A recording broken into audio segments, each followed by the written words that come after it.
Very good morning to you. And guess who's in the house? Sha-En. We're going to talk about dealing with teenagehood actually in less than 5 seconds. So we'll catch you on air, okay?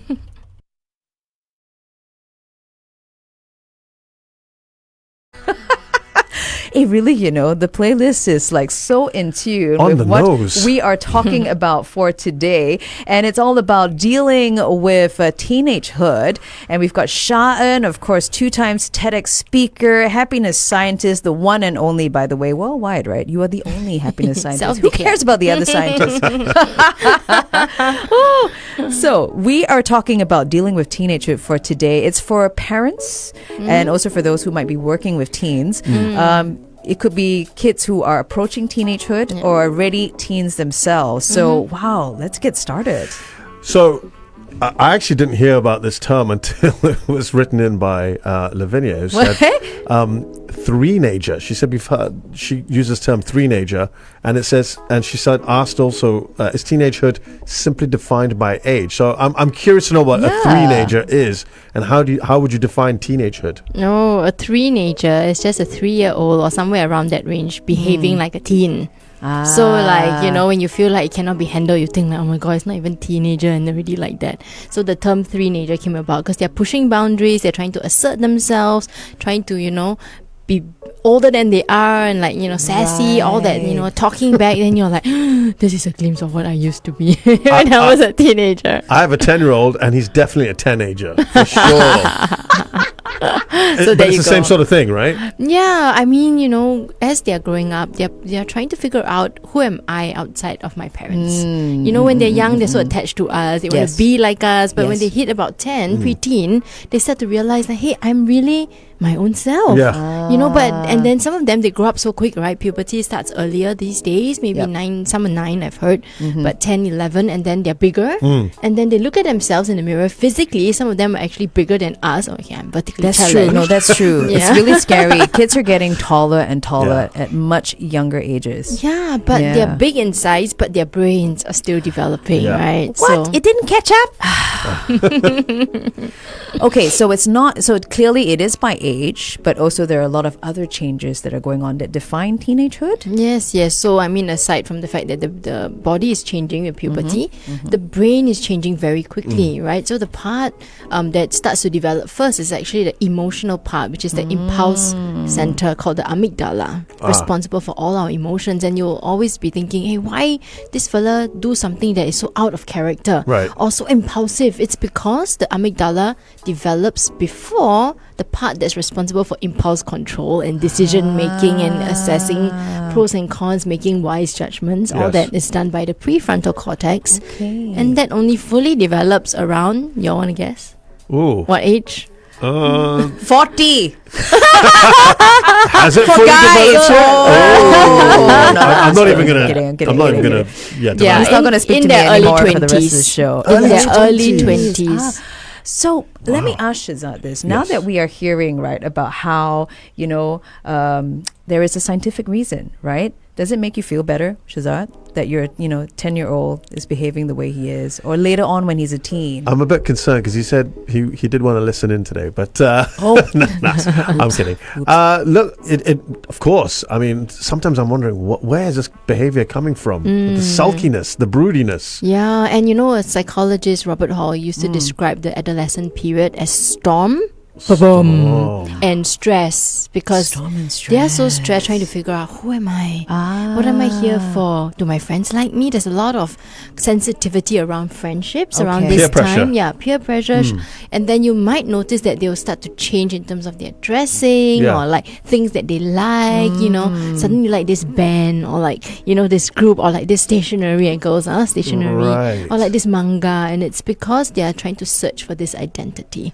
And so it can be stressful. I gotta say, I didn't realize, and I would never think about, even for myself going through teenagehood, that we were going through a lot. And I think having heard you say that, it's going to make me more empathetic towards my kids, my boys, when they're going through teenagehood, because I think I forget that underneath it all, they're going through a lot. Dealing with a lot. Yes. And emotions are also very extreme during this time. They feel a lot. And so it can get very confusing for them. It's like, am I supposed to feel this? They're asking themselves questions. Yeah. Okay. But then it's all in this whole state of confusion, right? Right. So if the adult responds like, I don't feel like that, or dismisses them, then Sure. okay, they'll shut down that part of themselves over time and say like, oh, I shouldn't feel upset. I feel that's kind of what happened to our generation with our parents. Yes, who were we not, had a lot of dismissing, right? Yeah, they weren't the most empathetic generation. I'm not, not dissing that. No, it's true. But We I are think- going to go into therapy. Right? 2-on-1 with Sha-En on Facebook Live. Yeah. So join us then, because it could be your chance to win for yourself a $100 voucher from Audio House. We're going to talk more about the changes experienced by kids as they enter teenagehood here on the Brightside. Good times. Greatest hits. 1FM. Everybody, a very, very, very good morning to you. And of course, we are with Sha-En, our happiness scientist. And it's a hot topic for today. It's all about, Super hot. teenagehood. We went through it, and then now kids are going to go through it. It's about having to understand. It's a lot going on. And Shehzad, you just pointed out something on air that this is probably what we went through, not having that sort of... I think when we had our three-nager period or 10-nager period, perhaps our parents or that generation wasn't as empathetic as perhaps I hope that our generation is with our kids. Sure, Is that fair? I would say that perhaps they were maybe caught up in the day-to-day of trying to, really survive, put food on the table, get to work, so they and also at the time, I guess, being well equipped to parent probably wasn't like a thing. Right. I believe you just went through it. Right. But I think that now we want to learn more and think like, how can I better equip myself? Right, or rather, right. we struggle so hard. And Yeah, it's sometimes yeah. so painful. Yeah. We're like, surely there must be something we can do about it. I think, and also our own experiences, I guess. Yes. So we were talking about those, changes. It's not just physical. Yeah. It's not just emotional or mental. And I have this, you mentioned about how it's about the brain developing, right? Yeah. And that's why we see those kind of behaviors and all that. They can't control it. What about changes in your hormones? Does it play a significant role? I mean, it's part of puberty and growing up, right? Physically they start to change, and so some of them feel really awkward. Okay. Right, Okay. they feel awkward, and that plays into the the emotions that they feel, the sense of judgment, a perception that suddenly they don't look like they were before. Yeah. Some of them might like their new self, Right. and some may not, right? Yeah. So you must understand. Like for me, I remember thinking it was such an awkward time. I just wanted to cover everything up by wearing a big fat t-shirt, and I did that. I wore super baggy t-shirts, super baggy jeans, because you just don't want to. Baggy jeans were cool back then, by the Yeah, way. true, but you just baggy everywhere, right? And then and like She was on point, even Very. as she was navigating her teenagehood. You were cool and you didn't Yeah, her know you fashion were was cool. on point. didn't know. Yeah. Yeah, to me it was just like you feel a bit ashamed somehow. And just following on from that, I suppose something that we didn't have growing up, all of us, all three of us, was social media now Yes. amplifying all of this, right? Definitely, yes. There's a lot of comparison, and Yeah. so they go on social media and they look at what we always call like the showcase reel of our life, which is like all the really nice moments. We look great, Right. or some of us even go to the apps and edit away all the things that we Right. don't want other people to see, and sometimes that's a false reality. Sure. But it can create pressure. Like my life doesn't look that great. I don't have that nice house. I don't have tickets to go to that concert. Are you we know? or the kids become over aspirational? Oh, yeah. I'm not sure about.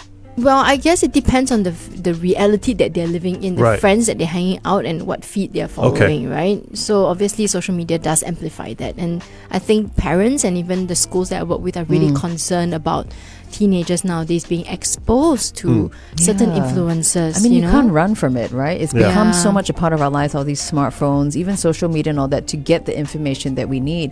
I do forget that sometimes there's this other effect of it, Yeah. on our kids. Yeah. Yeah, because I'm not really I'm not very good with social media myself, so I think I'm impervious to all these filters and all that. Yeah. We're going to jump back on air, because now we're going to talk about how we can deal with these changes. Absolutely. Ooh, teenagehood.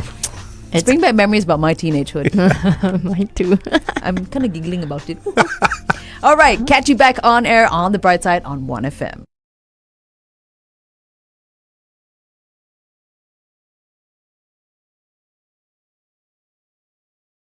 Oh, She definitely has it. Of course, Sha-En, our happiness scientist. Yep. But that one, Venus by Bananarama. She just name it Sha-En by Bananarama. Because she got it. You know what? It's so interesting because we've been talking today, Sha-En, about our favorite places growing up where we used to go out, like clubs and bars.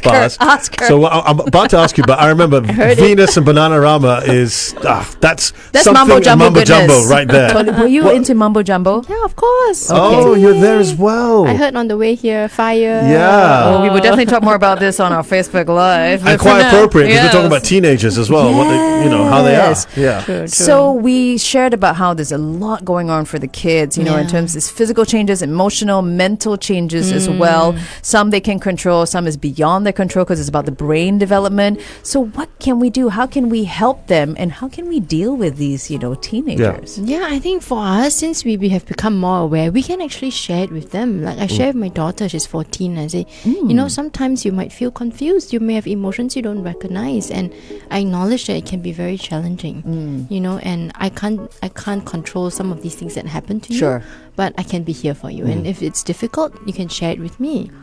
So a little bit of empathy. Oh, definitely. Yeah, I don't think she will tell me everything straight away. Sometimes she wants to process it herself.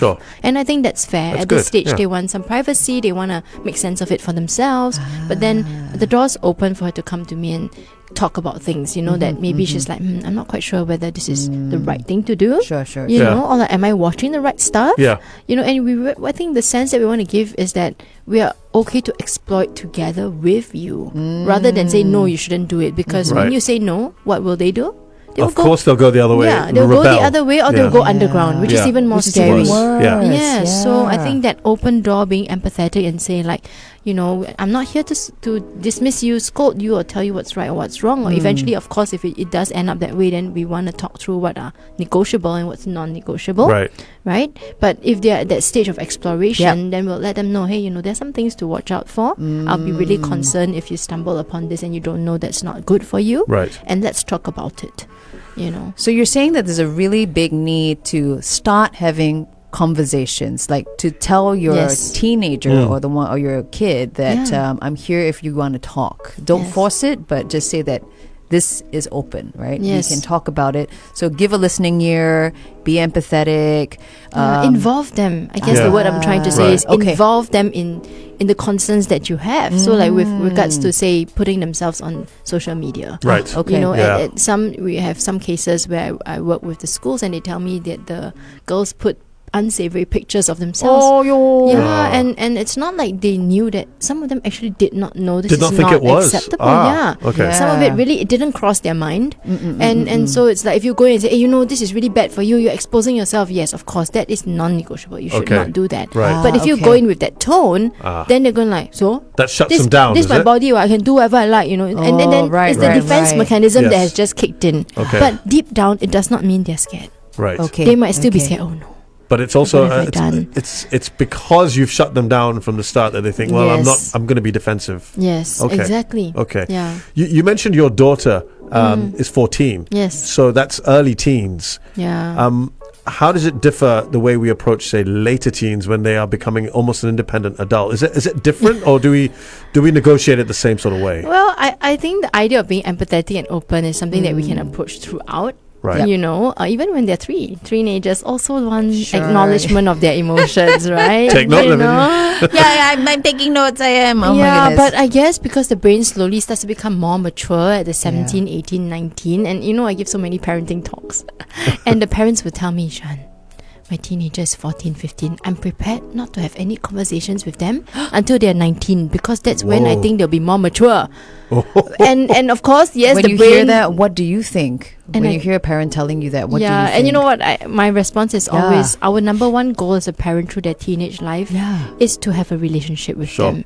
It is not to tell them which school to go to, what it's really about just maintaining that core foundational relationship, because whatever they are going through, they're gonna need some stable base to come back to. Okay, we're gonna talk more about that, because that I think I need that in my life to prep me for my boys entering teenagehood. It'll be here before I know it. So join us on Facebook Live, because it's also your chance, if you chime on in, to win a $100 voucher from Audio House. Keep it right here on the Brightside.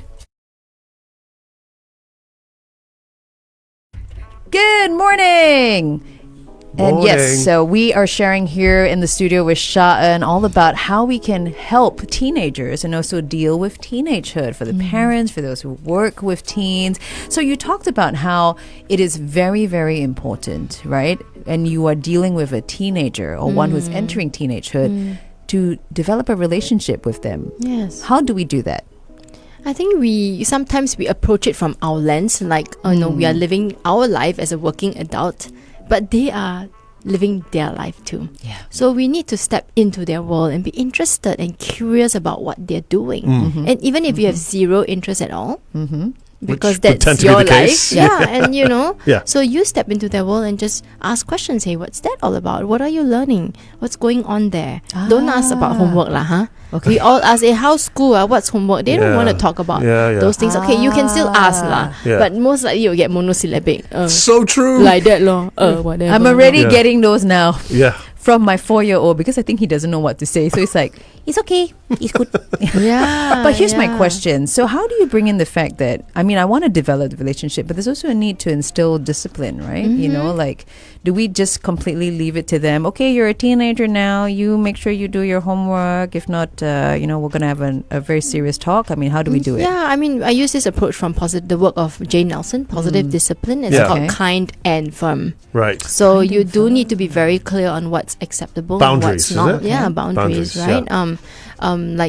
It's not acceptable to shout at people no matter how you're feeling. Okay. For example, if that's a rule that you want, or like slap I someone, like that right? rule. Yeah. Yeah, I mean, okay, you're angry, you raise your voice once. Okay, fair enough, you're venting. But if you take it out on someone by slapping them, beating them, these are non-acceptable behaviors. Right. But it's okay to feel what you feel. Right. So there's the kindness in that. I understand that it's difficult for you to feel that. Someone pushed you, right? And you fell down and you're hurt. Of course you're upset. Of course. But to go and punch the fella, Yeah. that's not acceptable. And it's the Okay. same with teenagers. Okay, Right. so keep that. The things that are non-negotiable, which you Yes. mentioned earlier. Yes. Shehzad?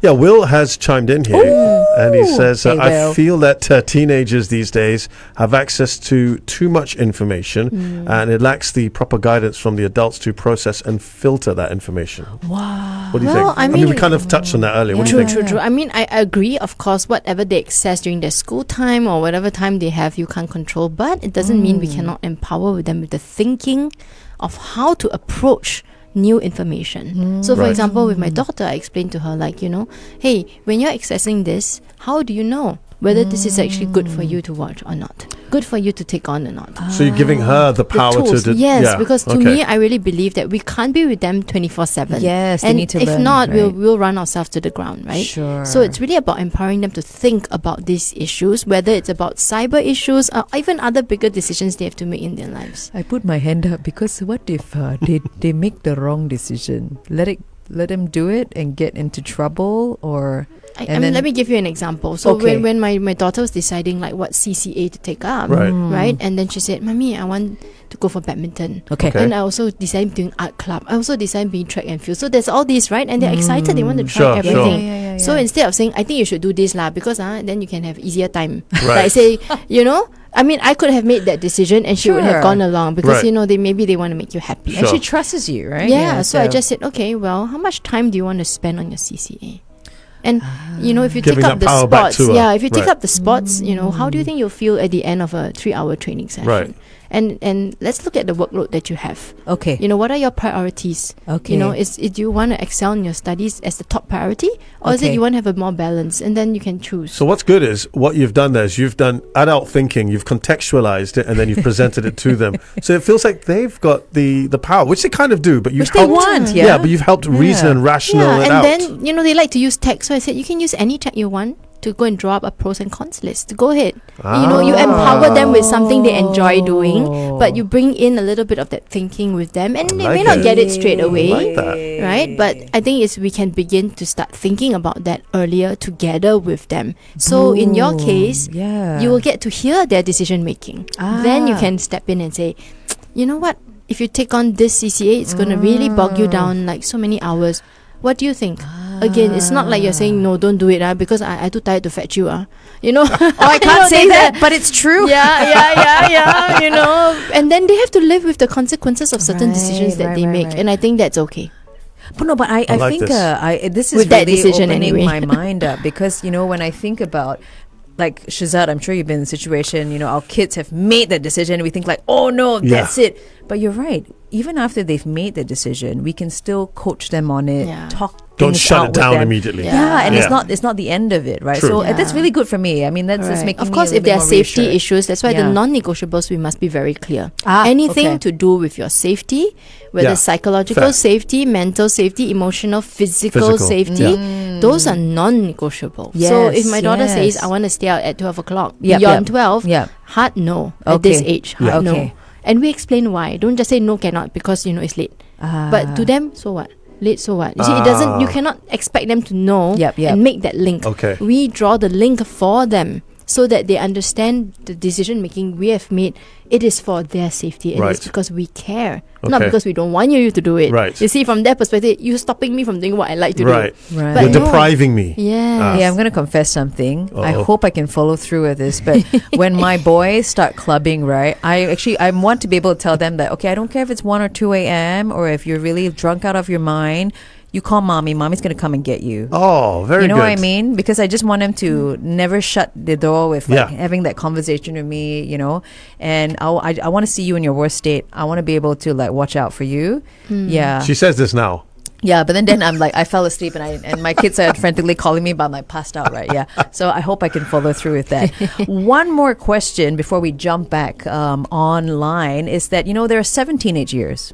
Right, 7, right? Early teens, late teens. Is there a difference between what they go through? Is there? Or it's pretty much the same. Yeah, I mean, the It's all preteen stage is all new. So Okay. it is very affronting sometimes, very confusing. And then they kind of settle in, they got used to their body. Yep. It kind of, some don't. Yeah. The truth is, Yeah. so so they don't. So those who settle in, then they will kind of become more mature. So the thinking part of the brain, the critical thinking, starts to develop a bit more, and that's where they can, they will start to think. Let me assess my decisions a bit more, and you'll see that. Right. You'll see that it's not, of course, not 100%. And then as they get into the younger adult stage, Sure. that's when the prefrontal cortex does fully mature. But it's also a prime stage for the onset of certain mental health issues because there's a lot of anxiety and things like that. Okay. So I would say adolescence into young adulthood is a very challenging time for the individual, Yes, right? And it also is. those And around them. absolutely. And then you throw in relationships. Yes, exactly. You know, Because the that's the onset of next relationships, minefield. right? Yes. Don't get me Yes. started on how it was for me. Yeah. Ooh, I feel like you want to offload. Do you No. want to? No. Do you want to tell us anything? No, am I blushing? A little bit. But yes, you're right. With that in the mix. Oh, yeah. Plus pressure to achieve, pressure that by 20 I must yeah. get all this, by 30 I must get all this. Again, that peer pressure bit. And societal pressure almost like you Right. need to get your act together. Like, what are you going to be? Who Right. are you going to be? But the truth is, most people don't have it together, do they? Yeah, it's all, and again, it's a stage where they are exploring. But I guess in our life, we want certainty also. Right. As a parent, we want certainty to know that they've got it, they're on the right track. We have done a good job. A lot of it is about did we Is it do validation for some the parent as well? some part of it, right? Because if they're not doing well, it kind of, you think that it reflects reflection on in you, you. and of course Oh, there'll be goodness. judgment on you too. It's like, hey, you I never am raise your kid properly. super- Why like that? Super You know. guilty of that. We're going to Yeah. jump back on air. Oh, goodness. That is really There's food so for much thought. tangled in it. Yeah. So join us back on air on 1FM.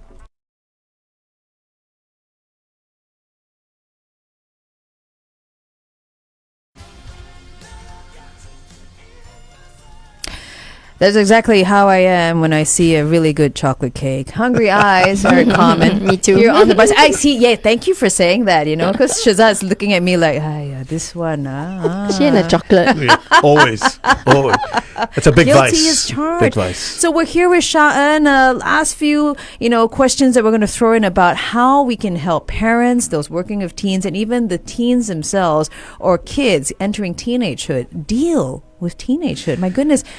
You have really woken my eyes up. Every Monday you do this. Boom. It's like chandelier went on. Not just lights, just chandelier. Just very quickly, let everyone know. Last week, these two had a very good conversation. In fact, I chimed in as well about how we get our kids more interested in their studies. And some of the advice you gave, Sha-En, was excellent. It worked. Oh, I tried one and it worked. I'll share that even off air. But right now, it was very good. Yes, right now, our next question is: so you work with a lot of students, right? You work with in schools and all that. Yeah. And what do you see are some of the emerging challenges or changes in how teenagers are these days? And what can we do? What should we be aware of in order to help them? Yeah, I think first of all we need to understand that they are digital natives. Many of us could be otherwise classified as digital dinosaurs. Has been Guilty. Whatever, you know. Yep. I mean, essentially they are growing up in an era where when they were born, the parent already took a selfie. Yeah. Right? And they posted it on Instagram. So whether they at a baby stage cognizant of it or not, but the phone has always been around them. Yeah. And therefore they're very proficient with anything to do with tech.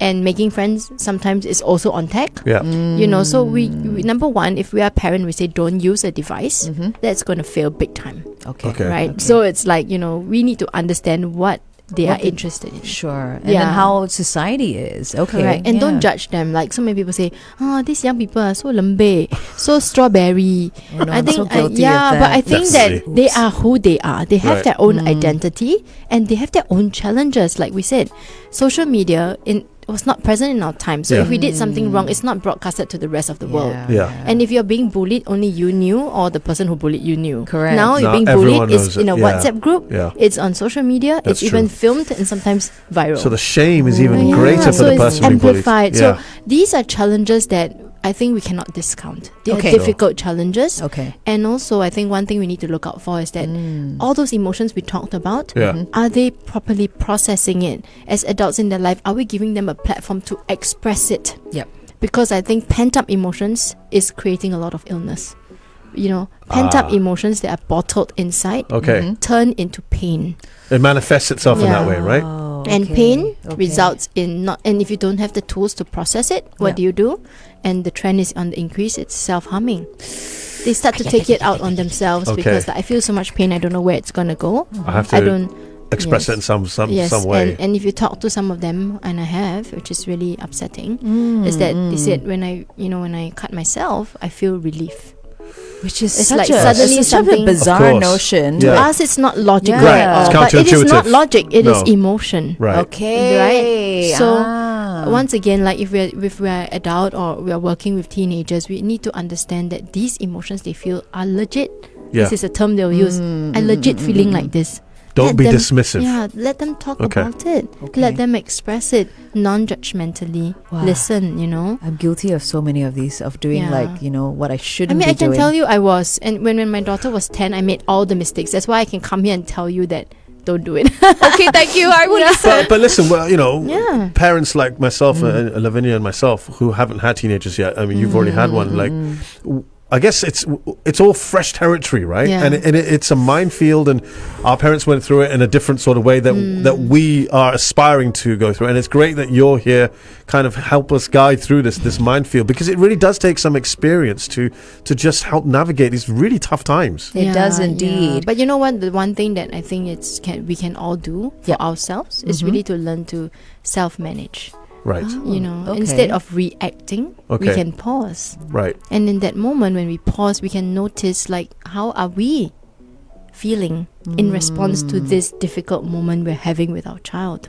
Okay. You know, and if we judge ourselves, then we will get angry with ourselves, and that will result in a reaction towards them that is anger. That Because is it's like, I don't want you to make me look bad, so I'm going to shout at you until you look bad, until you look, you keep quiet and do what's right of you. Right. And that is because it's on us. Right. I feel like, of course, I know it's a huge responsibility. Yeah. So let's wrap. This is really good, and I think we want to actually give like our listeners just a wrap up on what they can really take away from this moving forward. Give us 3 key takeaways then from all this, and 3 things that you want parents and those who work with teenagers to focus on when it comes to dealing with teenagehood. Yeah. Number 1, meet them where they are. Don't talk to them from your perspective. Be in their world and be curious. Number 2, listen. When they actually say something, you want to be there. Take it in, right? You actually want to take it in and be there for them. You know, they need that foundation of stability, and the relationship you have with them can be that foundation. It's not just I hear you, I'm also listening. Yeah, and I'm here for you. Hey, You know? I hear you and I'm here for you. Wow, profound. Yeah. Make that into a They t-shirt. want to feel that you're... No, really, it's good. It's good. It is good stuff. Yeah. I agree. Okay, and sorry. And number 3, you know, of course, it's tough. But be compassionate to yourself. You know, you are doing the best that you can. And if you have heard today's broadcast and you think there's something that I can do, well, do it. If you think that it's going to help you and your child, do it. It could be start with just one small thing every day, right? Yeah, but be kind to yourself. You know, no point go beat Give yourself a hug up. there. Give your hug yourself. All right. Hugging. Oh, that's a good one. I hug myself really well. No, but I have to say this. Thank you for ending with that third point. Yeah, about I think that's important. Compassion for yourself. You know, the individual, the parent dealing with the teenager, because it is tough for you as well, for both parties. So thank you and for you're not saying alone, okay? You look left, right, center, so many teenagers. Means got Yes. parents who are probably struggling somehow. With the knowing somewhat, nod of you know? the head, you know, and the wink. Hello, the my chin name's up. Lavinia and I'm a parent. Yeah. See my battle scars. Oh Lord. Oh, thank you, Sha-En, Really for helpful. joining us every Monday. We all, Fantastic. you know, not just us, but our Brightside buddies as well, look Yeah. forward to this. And thank you for all that you shared about dealing with teenagehood Really here appreciate it. Yeah, on you're the welcome. Bright Side. Good times. Greatest